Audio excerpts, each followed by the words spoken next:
ओम नमः शिवाय। मैं हूं एस्ट्रोलॉजर के एम सिन्हा और मैं अपने यूट्यूब चैनल पर आप सभी का हार्दिक स्वागत करता हूं। साप्ताहिक राशिफल 8 मार्च से लेकर 14 मार्च कैसा बीतेगा मेष से लेकर मीन लगन वाले जातकों का, आइए हम इस वीडियो में समझते हैं। इस वीडियो को प्रारंभ कर दूं उससे पहले बता दूं कि इस बार इसी ड्यूरेशन में 8 मार्च से 14 मार्च के बीच में महाशिवरात्रि पड़ेगी 11 मार्च को। और जिनके विवाह में समस्या है, जिनके संतान उत्पत्ति में दिक्कत होती है, जिनके स्वास्थ्य में बहुत निगेटिविटी बढ़ चुकी है, उनको निश्चित रूप से भोलेनाथ की पूजा करनी चाहिए और भोलेनाथ का व्रत रखना चाहिए। जिनका चंद्रमा किसी भी प्रकार से पीड़ित है आपकी कुंडली में, चाहे वो राहु या शनि से दृष्ट है या केतु से दृष्ट है, तो ऐसे लोगों को भी महाशिवरात्रि का व्रत रखना चाहिए। पूरे श्रद्धा के साथ व्रत रखिए और इसके कारण ये पूरा हफ्ता आप लोगों के लिए काफी गेम चेंजर हो सकता है, turning point of the week हो सकता है। आप पूरे तरीके से सच्चे मन से शंकर भगवान जी की आराधना करते रहिए। फिलहाल हम स्टार्ट करते हैं। इस हफ्ते चंद्रमा की जो उपस्थिति होगी वो धनु से स्टार्ट होगी और वो मीन में जाएगी।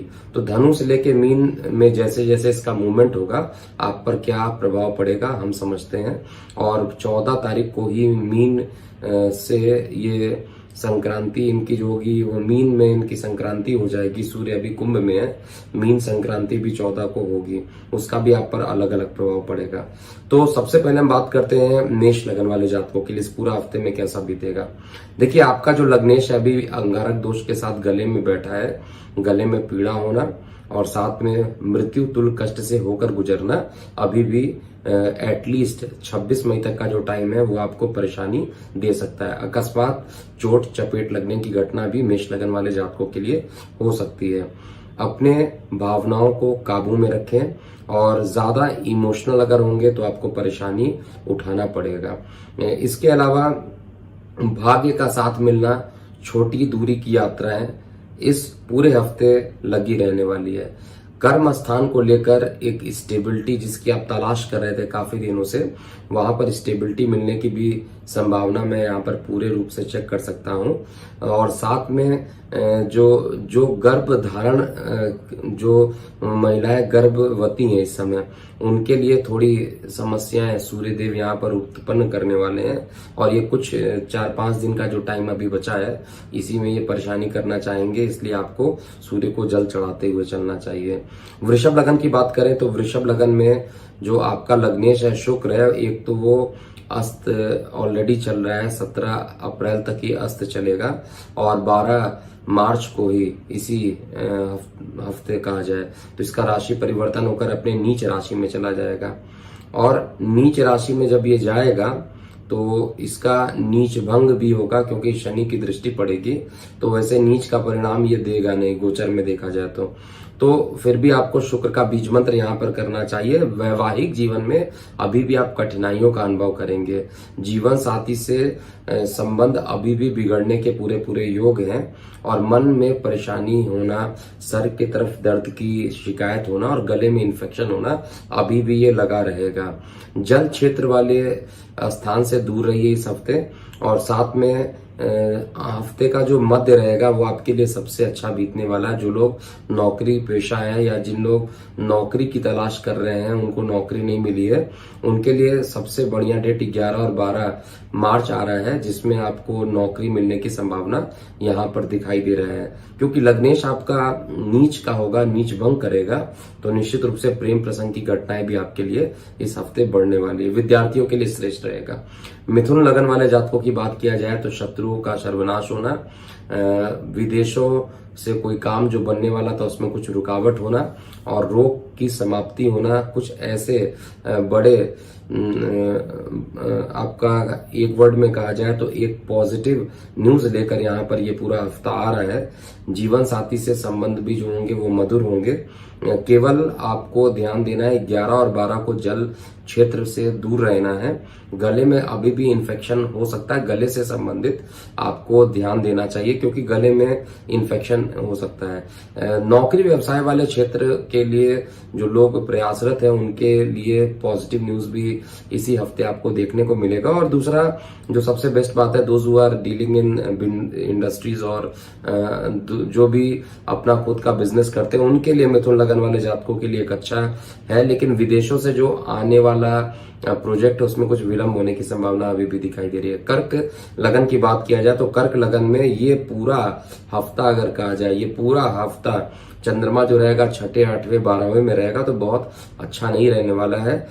हफ्ते का जो पहला दिन रहेगा उसमें एसिडिटी की समस्याएं उत्पन्न हो सकती हैं, सुदूर यात्राएं हो सकती हैं, जीवन साथी के साथ कुछ वैचारिक मतभेद भी किसी पॉइंट को लेकर हो सकता है। यहाँ पर जो आपके साथ काम करते हैं यानी सहकर्मी लोग जो होते हैं वो आपको इस समय पॉजिटिव जरूर करने वाले हैं। आपको यहाँ पर पॉजिटिविटी मिलने वाला है जैसा मैं चेक कर पा रहा हूं, और एक नए आयाम की तरफ आप बढ़ते हुए दिखाई दे रहे हैं। बिजनेस एक्सपेंशन मुझे यहाँ पर स्पष्ट रूप से दिखाई दे रहा है, और 12 मार्च के बाद बहुत सारी चीजें आपके साथ क्लियर हो जाएंगी। तो बिजनेस के लिए those who are looking for the expansion निश्चित रूप से आपको करना चाहिए। और हर तरीके से देखा जाए तो ये पूरा हफ्ता आपके लिए खराब घर में जाने के बावजूद भी आपको एक अच्छा परिणाम देगा। मंत्र उच्चारण करते हुए चलिए, भोलेनाथ पर बिलीव रखिए, ये पूरा हफ्ता आपके लिए अच्छा रहेगा। हालांकि विदेशों से संबंधित कुछ अभी भी नेगेटिव न्यूज मिल सकते हैं।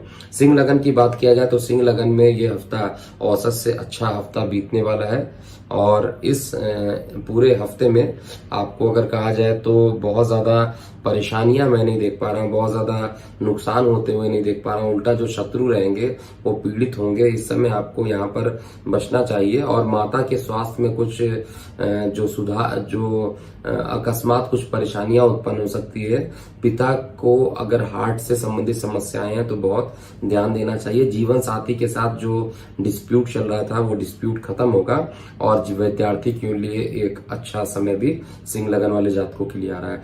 कन्या लगन वाले जातकों के लिए कुछ मिश्रित परिणाम लेकर आ रहा है। काफी दिनों से जो आपने कुछ सोच रखा था और जिसकी पूर्ति अभी नहीं हो पा रही थी, उसकी पूर्ति भी इस समय होता हुआ मैं चेक कर पा रहा हूं। और साथ में सबसे बेस्ट पॉइंट क्या है कि आपका जो विदेशों से कुछ फंसा हुआ धन है, या विदेशों से या ऑनलाइन से कुछ काम करने का आप सोच रहे हैं, तो परफेक्ट टाइमिंग है। निश्चित रूप से आपको ये काम करना चाहिए। आगे टाइम पर, आगे लॉन्ग टाइम के लिए आपके एक अच्छा परिणाम भी दे सकता है। लेकिन जो लोग किडनी से रिलेटेड लगातार जूझ रहे हैं, डायलिसिस पर है, उनके लिए एक अच्छा समाचार यहाँ पर अभी नहीं दिख रहा है, और पिता के स्वास्थ्य में गिरावट आ सकती है। पिता के अस्पताल पे खर्च बढ़ता हुआ मैं देख पा रहा हूँ। तुला लगन की बात करता हूँ तो तुला लगन में चंद्रमा जो आपका पूरा ये गोचर बन रहा है, इसमें चंद्रमा की उपस्थिति आपके 3य भाव से लेके 6वें भाव में रहेगी।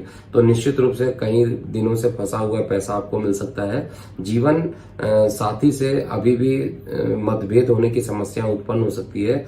वाहन चलाते समय बहुत ध्यान दीजिएगा, अकस्मात वाहन दुर्घटना होने के भी योग बन रहे हैं। किसी से जबरदस्ती बात करने के कारण उल्टा निगेटिविटी आपके ऊपर आ जाएगा, तो थोड़ा पेशेंस रख के बात कीजिए। निश्चित रूप से आपका काम यहाँ पर बनता हुआ दिखाई दे रहा है। जो लोग भूमि बेचना चाह रहे हैं, उनकी भूमि नहीं बिक रही, उनके लिए भी एक अच्छा परिणाम यहाँ पर आ रहा है। 14 मार्च तक इस डेट को नोट कर लीजिएगा तुला लगन वाले। 14 मार्च तक मानसिक पीड़ाएं हो सकती हैं, क्योंकि सूर्य आपके पंचम में हो सकता है, और गर्भवती महिलाओं के लिए भी गर्भहानि योग बना रहा है। इसके बाद जो है अगला 1 मंथ आपके लिए बहुत ही अच्छा बीतने वाला है। वृश्चिक लगन की बात किया जाए तो वृश्चिक लगन में ये पूरा हफ्ता अगर कहा जाए किसी के लिए अच्छा बीत रहा है तो वृश्चिक लगन वालों के लिए अकस्मात धन का आ जाना, लेकिन गले में कुछ विकार भी साथ में लेकर आएगा। छोटे भाई बहनों के लिए भी एक काफी दिनों से जो परेशानियां चल रही थी वो आपके लिए एक अच्छा होगा। अंदर से आत्मविश्वास जागेगा और एक निश्चित निर्णय पर आप निश्चित रूप से आ सकते हैं। सुख स्थान पर शुक्र और सूर्य है, और दोनों का ही राशि परिवर्तन 12 मार्च और 14 मार्च को होगा। तो आपको ये जैसे ही पंचम में जाएगा थोड़ा सा मानसिक रूप से आपको परेशान कर सकता है, आपके संतानों को परेशान कर सकता है, और गर्भवती महिलाओं के लिए भी गर्भहानि का योग बना रहा है। ओवरऑल कहा जाए जीवन साथी के साथ विच्छेद की स्थिति जो बन रही है उसमें आपको अपनी वाणी पर बहुत ध्यान देना है। धनु लगन की बात किया जाए तो धनु लगन के तो धनु लगन में इस समय जो चंद्रमा का गोचर होगा वो आपके लगन से लेके चतुर्थ स्थान तक होगा, और इसके गोचर के कारण आपको कुछ फायदा जरूर यहाँ पर मिलने वाला है। जो काफी दिनों से फंसा हुआ धन है उसके मिलने की संभावना बनती है। यहाँ पर परिवार में किसी शुभ आयोजन होगा जिससे कि परिवार के लोगों से मुलाकात होगी और मन काफी प्रसन्न रहने वाला है। शरीर में आलस्य की स्थिति अभी भी इस हफ्ते रहेगी, लेकिन जैसे ही सूर्य का संक्रांति होगा, मीन में ये संक्रांति करेगा, उसके बाद शरीर से आलस्य थोड़ा कम हो सकता है।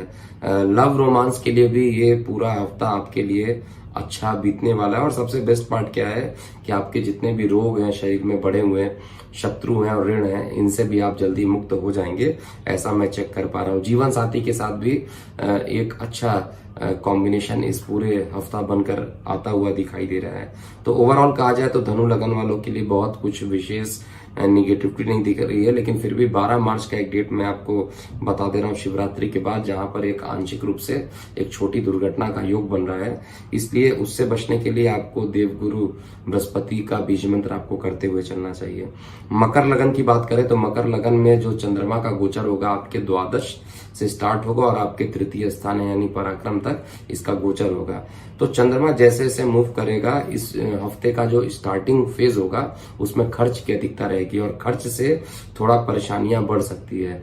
लेकिन इसके बाद लगभग बाकी जो 6 दिन बच रहे हैं आपके लिए, हफ्ते का पहला दिन छोड़ के बाकी जो 6 दिन बच रहे हैं उसमें बहुत सारी चेंजिंग आप देखिएगा। यहाँ पर इस पूरे हफ्ते चेंजिंग बहुत तेजी से ऑब्जर्व होते हुए आप देखिएगा। चाहे जॉब के पोजीशन पे जो काफी दिनों से अनस्टेबिलिटी चल रही थी उसमें स्टेबिलिटी के योग भी यहाँ पर बन रहे हैं, और साथ में जो धन किसी कारण से नहीं आ पा रहा था, लव रोमांस जिनका रुका हुआ था, वो सब भी अकस्मात बढ़ने की संभावनाएं दिख रही हैं। संतान के लिए अभी भी चिंता का विषय मकर लगन वाले जातकों के लिए यहाँ पर निश्चित रूप से बन रहा है। संतान के स्वास्थ्य में अकस्मात गिरावट होने से मानसिक चिंताएं भी बढ़ सकती हैं, इसलिए आपको यहाँ पर शुक्र का बीज मंत्र करना चाहिए।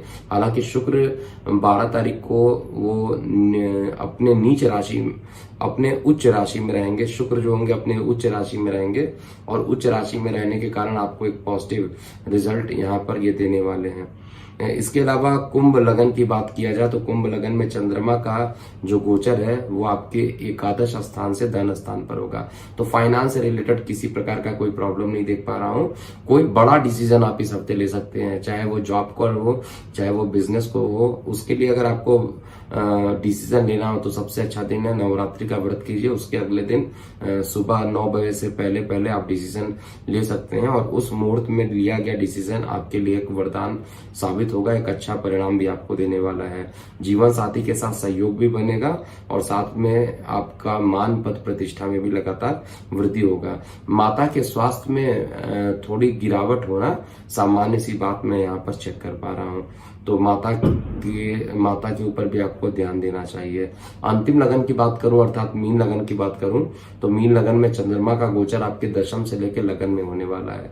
तो जिनको जॉब नहीं मिल रहा था उनके जॉब के लिए एक अच्छा योग यहाँ पर बन कर आ रहा है। प्रेम प्रसंग हो सकता है जहां पर आप काम कर सकते हैं, वर्किंग प्लेस पे प्रेम प्रसंग आपका काफी बढ़ सकता है, और साथ में कुछ यात्राएं हो सकती हैं। इस यात्राओं को करने से आपके प्रमोशन के योग या जिस काम के लिए आप यात्रा करना चाहेंगे उसमें एक पॉजिटिव रिजल्ट में मिलता हुआ मैं चेक कर पा रहा हूं। केवल दिक्कत जो मुझे दिखाई दे रही है वो 13 तारीख का जो डेट है 12 और 13 को थोड़ी खर्च की अधिकता हो सकती है। इसके अलावा पूरा दिन आपके लिए अच्छा रहेगा। छोटे भाई बहनों को लगातार अभी भी कष्ट मिल सकता है और पिता के स्वास्थ्य में गिरावट हो सकती है। तो ये था पूरा मेष से लेकर मीन लगन वाले जातकों का लगन फल कहा जाए। और अभी एक बार पुनः बता दूं कि इस पूरे हफ्ते की जो ट्रैवलिंग है उसमें 8-9 को मैं हैदराबाद में रहने वाला हूं, और साथ में जो भुवनेश्वर है उसके लिए मैं 12 12 मार्च को होटल एम्पायर में आपसे मुलाकात होगी। तो जो लोग मिलना चाहते हैं वो हमारे व्हाट्सएप नंबर 9818318303 पर संपर्क कर सकते हैं। और दूसरा डिस्क्लेमर कि ये गोचर का फल है, केवल कुछ ही परसेंट तक सत्य होता है, बेहद सामान्य आधार पर होता है। और अगर आपको चाहिए कि एग्जैक्टली आपके बारे में प्रेडिक्शन दिया जा सके जिसमें एक्यूरेसी लेवल कंपैरेटिवली, मैं ये तो नहीं कहता 100% हो, लेकिन कुछ अच्छी एक्यूरेसी लेवल उस पर आ जाए, तो कस्टमाइज राशिफल के लिए आज ही हमारे जो कस्टमर केयर नंबर है 9818318303 पर इसका रिक्वेस्ट आपको भेज देना चाहिए। अभी के लिए इतना ही। मैं हूं एस्ट्रोलॉजर KM सिन्हा। ओम नमः शिवाय।